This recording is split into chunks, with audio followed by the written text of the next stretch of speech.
First ଥରକ ତାଙ୍କର ଯୋଉ ପଇସା ପାଇଁ ଡିସ୍ପ୍ୟୁଟ ହେଇଥିଲା ତାଙ୍କ ଜିମ୍ ରେ ସତ୍ୟବିହାରେ ସିଏ ଯୋଉ ପଇସା ପତ୍ର ଖର୍ଚ୍ଚ କରୁଥିଲା ଯୋଉ ଦାଣ୍ଡିଆ ନାଇଟ ରେ ପଇସା ଖର୍ଚ୍ଚ କରିଥିଲା ଆଉ ଷ୍ଟାର୍ଟିଂ ରେ ଯୋଉ ପଇସା ଖର୍ଚ୍ଚ ହେଇଥିଲା ତମେ ଜାଣିଥିବ ମୁଁ ତ ଠିକ ସେ ଜାଣିନଥିଲି ଯାହା ପଇସା ପତ୍ର ଖର୍ଚ୍ଚ ହେଇଥିଲା 40,000 ଟଙ୍କା କିନ୍ତୁ ଦାଣ୍ଡିଆ ନାଇଟ ରେ ଖର୍ଚ୍ଚ କଲା ସେ 40,000 ଆଉ ଗୋଟେ କଣ ଏମିତି ମିଶିକି ତାର 60-70 ହଜାର ହଉଥିଲା। ତାକୁ ଯେତେବେଳେ ପଇସା ପତ୍ର ଅଭାବ ହେଲା ସେ ମାଗିଲା କି ଆଉ ମତେ ବାକି ପଇସା ଟା ଫେରାଅ ଆଉ ଯୋଉ ପଇସା ଅଛି ମୋର ଫେରାଅ ଆଉ ମତେ ପଇସା ଟା କାଇଁ ଦଉନ ହିସାବ କର ତେଣୁ ଫାଷ୍ଟ ଥର ସେ ଜିମ୍ ଛାଡିଥିଲା ଫାଷ୍ଟ ଥରକ କହିଲା ଯଦି କରିବନି ମୁଁ ଜିମ୍ ଛାଡିଦେବି ମୁଁ କାଇଁ ଆଉ କାଟିବି ଇଏ ସିଏ ଏମିତି କରିକି ଛାଡିଥିଲା ସେତେବେଳେ ଯୋଉ ଡିସ୍ପ୍ୟୁଟ ହେଇଥିଲା ସିଏ ଛାଡିଦବ ବୋଲି କହିଲା ତ ସିଏ ଓମ କୁ କହିଲା କି ଆଉ ଏଟା ବନ୍ଦ ହେଇଯିବ ରହିବାନି ଚାଲ ପଳେଇବା ସେତେବେଳେ କଣ ତା ନା ସେ ଯୋଉ ପିଲାଟା ଲିପୁନ ବି ବୋଧେ ଛୁଟି ନେଇ କୁଆଡେ ପଳେଇଥିଲା ଆଉ ଇଏ ଓମ କୁ ନେଇକି ଗାଁକୁ ପଳେଇ ଆସିଲା କହିଲା କି ଆଉ ଆମର ତ ଆଉ ଗୋଟେ ଜିମ୍ ଅଛି ଅଡ଼ଶପୁର ଜିମ୍ ରେ ତ ଭଲ ଟ୍ରେନର କେହି ନାହାନ୍ତି ତୁ ଟ୍ରେନିଂ ଦେ ଆଉ ଟ୍ରେନିଂ ଦେ ସେଠି ଯେତିକି ପଇସା ଦିଆ ହଉଥିଲା ସେତିକି ପଇସା ତ ଦେଇପାରିବିନି ଯେତିକି ଟିକେ କମେଇକି ଯାହା ଦେବି ଆଉ ସେତେବେଳେ ଓମ ର ବାପାଙ୍କର କଣ ଗୋଟେ ଆକ୍ସିଡେଣ୍ଟ ହେଇଥିଲା ନା ଗୋଟେ କଣ ହେଇଥିଲା ଠିକ ସେ ତ ଜାଣିନି ଗୋଟେ କଣ ଆକ୍ସିଡେଣ୍ଟ ହେଇଥିଲା ତାଙ୍କ ଦେହ ଅସୁସ୍ଥ ଥିଲା ଓମ କହିଲା କି ମୋର ଫାଇନାନ୍ସିଆଲ କ୍ରାଇସିସ୍ ରହୁଛି ଆଉ ମୁଁ ରହିବିନି ମୁଁ ଏଠି ଟ୍ରେନିଂ ଦେବିନି ଯୋଉ କଣ ସେ ଯୋଉ ବାଉଁଶର ଫାଉଁଶର କାମ କରେ ମୁଁ ସେ କାମ କରିବି ମତେ ପଇସା ଦରକାର ଅଛି ସେ କହିକି ଛାଡିଦେଲା ତ ଛାଡିଲା କଲ କରିକି ଇଆଡେ ସିଆଡେ ଗପିଲା ମାନେ ଯେତିକି ମତେ ବୁବୁ କହିଥିଲା ମୋର ଯାହା ମନେ ପଡୁଛି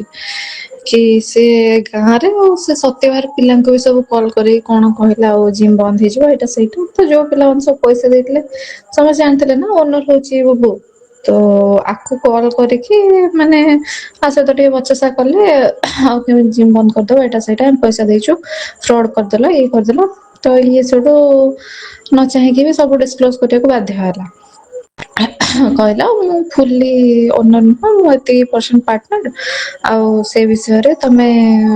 ସେଠି ତାଙ୍କର ଯିଏ ବିଲ୍ଡିଂ ରେ ଯାଇ କଥା ହବ ସେମାନେ ଯଦି ଜିମ୍ ଚଲେଇବେ ମୁଁ ରହିବିନି ଏମିତି କଥା ତାପରେ ଯେତେବେଳେ ପଚାରିଲେ ଏ କଥା ତ କିଏ କହିଲେ ନା ଓମ ସାର୍ କହିଲେ ପିଲାମାନେ କହିଲେ ତ ଏକରେ ତ ତା ଖରାପ ଟାଇମ ରେ ତାକୁ ଛାଡିକି ପଳେଇଲା ଯେତେବେଳେ ତାକୁ ଗୋଟେ କିଏ ଦରକାର ଥିଲା ସେତେବେଳେ ଛାଡିକି ପଳେଇଲା ତାପରେ ଗଲା ତ ଗଲା ଆ ବିଷୟରେ ଗପିଲା ତାର ଟିକେ ରାଗ ହେଇଗଲା ତାକୁ ମୁଁ ବି ସେତେବେଳେ କହିଥିଲି ଯେତେବେଳେ ଷ୍ଟାର୍ଟିଂ ରେ ଇଏ କହୁଥିଲା ଓମକୁ ରଖିବ ବୋଲି ମୁଁ ତାକୁ ମନା କରିଥିଲି ମୁଁ ଦେଖେ ସେ ଯାଇଛି ତ ଯାଇଛି ଆମେ କାହିଁ ପୁରେଇବା ତାକୁ ଆମକୁ କଣ ପିଲା ମିଳିବେନି ସେ କହିଲା କି ନାଇଁ ମତେ ଗୋଟେ କିଏ ବିଶ୍ୱସ୍ତ ପିଲା ଯାହାହେଲେ ବି ଦରକାର ମତେ ଗୋଟେ କିଏ ଦରକାର ପାଖରେ ଆଉ ଏମିତି ତୁ କହିଦେଲେ କେମିତି ହବ ତୁ ଆସିକି ରହିକି କାମ କରୁନୁ ଯଦି ତୁ ଏତେ କହୁଛୁ ମୁଁ କହିଲି ହଉ ବାବା ତୁ ତ ସବୁବେଳେ ଠିକ ଥାଉ ତୋ ଡିସିସନ ତ ଠିକ ଥାଏ ମୁଁ ତ ପାଗଳଟା ଆଉ ଠିକ ଅଛି ତୁ ଯଦି ଠିକ କହୁଛୁ ତାହେଲେ ମୁଁ ବି ଠିକ ସେଉଠୁ ସେ ଆଣିକି ରଖିଲା ଓମକୁ ତାପରେ ଯେତେବେଳେ ଓମ ଛାଡିଗଲା ମୁଁ କହିଲି ମୁଁ ତ ତା ଆଗରୁ କହିଥିଲି ସେ ପିଲାକୁ ରଖନି ଯିଏ ଥରେ ତୋ ସହିତ ବିଶ୍ୱାସଘାତକତା ଥରେ କରିଛି ପାଷ୍ଟରେ ସିଏ ଆଉ ଥରେ କରିବନି ବୋଲି କଣ ଗ୍ୟାରେଣ୍ଟି ଅଛି ତ ସେଇଥିପାଇଁ ମନା କରୁଥିଲି ସିଏ ବି କହିଲା ହଁ ମା ସେତେବେଳେ ମୋ ସହିତ ଭଲସେ ଥିଲା ତ ଆମ ଭିତରେ ଯେମିତି କଥା ସେ କହିଲା ହଁ ଲୋ ମା ମୋର ଭୁଲ ହେଇଗଲା ତମ ଗୋଡ ଧରୁଛି ଆଉ ଦୟାକରି କଥା ଉଠାଅନି ହଉ ଆଉ ତାକୁ ଆଣି କେବେ ରଖିବିନି ଏମିତି କହିଲା ସେଠୁ ତେବେଠୁ ତାର ମୋର ମାନେ ଓମ ବିଷୟରେ କେବେ କଥା ହେଇନୁ ତାପରେ ଓମ ଛାଡିଲା ପରେ ବି ଜିମ୍ କୁ ୱାର୍କ ଆଉଟ କରିବାକୁ ଆସୁଥିଲା ମାନେ ଖାଲି ୱାର୍କ ଆଉଟ ସେଠୁ ସେଟା ବୁବୁକୁ ସହି ହେଲାନି କହିଲା ତୁ ତ ମୋର ଏତେ ମାନେ ଓମ କୁ ବୁବୁ ଡାଇରେକ୍ଟ କିଛି କହିନି ମତେ କହିଲା କି ଓମ ଟିକେ ମେସେଜ କରିଦଉ ଟିକେ ଇଂଲିଶରେ ଭଲସେ କହିକି କି ଆଉ ସିଏ ଆସିବନି ଜିମ୍ କୁ ୱାର୍କ ଆଉଟ କରିବାକୁ ବି ଆସିବନି ଏଇଟା କରିବାକୁ ଆସିବନି ଆଉ ସେ ତ ଗଲା ଆଉ ପୁଣି ମୋ ଜିମ୍ ରେ କାହିଁ ୱାର୍କ ଆଉଟ କରିବ ସେ ଯାଉ ତାର ଯୋଉଠି ୱାର୍କ ଆଉଟ କରିବା କଥା କରୁ ତ ଲାଷ୍ଟ ଟାଇମ ମୁଁ ଓମ କୁ ମେସେଜ କରିଥିଲି କି ଆଉ ମାମୁଁ ମନା କରୁଛନ୍ତି ଆଉ ତମେ ଜିମ୍ କୁ ଆସିବନି ଏଇଟା ସେଇଟା ତାପରେ ଓମ ବି ମତେ ରିପ୍ଲାଏ ଦେଇଥିଲା ଓମ ବି ମତେ ରିପ୍ଲାଏ ଦେଇଥିଲା କି ହଉ ଆସିବିନି ଏମତି ସେମତି ତାପରେ ମୁଁ ବୁଢୀ କହିଥିଲି ହଁ ମେସେଜ କରିଦେଇଛି। ତାପରଠୁ ଆମେ ଓମ୍ ବିଷୟରେ କେବେ ଆମ ଭିତରେ କଥା ଉଠେଇଲୁ। ସେତେବେଳେ ତ ତାପରେ ପୁଣି ସେ ପ୍ରଦୀପ ସାର୍ ହରିକା ହଁ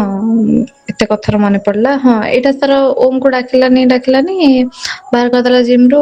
ମେସେଜ କଲା। ତାପରେ ସେଠୁ ପ୍ରଦୀପ ସାର୍ ଯୋଉ ତାକୁ ମିଟିଂ ଡକେଇଲେ, କହିଲେ କି ଆଉ ତମ ଜିମ୍ ତମେ ଛାଡିଦେଲେ କେମିତି ହବ, ଏମିତି ପେସେଣ୍ଟ କାଇଁ ହଉଛୁ, ପଇସା ଆଜି ନହେଲେ କାଲି ହିସାବ ହବ, ଏଇଟା ସେଇଟା ତାକୁ ଏମିତି ବୁଝିଲେ। ତାକୁ ଆଣିକି ପୁଣି ଜିମ୍ ରେ ପୁରେଇଲେ। ତ ଇଏ ଯେତେବେଳେ ଜିମ୍ ରେ ପଶିଲା ଓମ୍ କୁ ସେଠି ଟ୍ରେନର ହିସାବରେ ରଖିଲାନି। ମେ ବି ସେବେଠୁ ତାର ରାଗ ଥିବ ଉପରେ, ମୁଁ ଯେତିକି ଭାବୁଛି କି ସେବେଠୁ ରାଗ ଥିବ କି କଣ।